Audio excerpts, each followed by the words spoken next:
नमस्कार मंडळी, कशा आहात? मजेत ना? मजेतच राहा। आज आपण टोमॅटोचं भरीत बनवतोय। त्यासाठी टोमॅटो घेतले, आतलं बी काढून घेतलेलं आहे।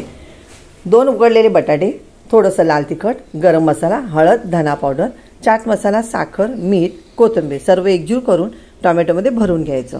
जो टोमॅटोचं बी काढलेला आहे त्याच्यामध्ये 4 ते 5 काजू टाकायचं आणि मिक्सरला फिरवून घ्यायचं, बारीक पेस्ट करून घ्यायचे। पॅनमध्ये तेल टाकून टोमॅटो चांगले फ्राय करून घ्यायचे। त्याच पॅनमध्ये थोडंसं जिरं, लसूण, अद्रक, मिरची आणि थोडीशी शिमला मिरची हे सर्व मिक्स करून त्याच्यामध्येच आपले घरगुती मसाले टाकून सर्व परतून घ्यायचे। जी पेस्ट झाली ती टाकायची, परतून घ्यायची आणि पाणी टाकायचं, चवीनुसार मीठ टाकायचं।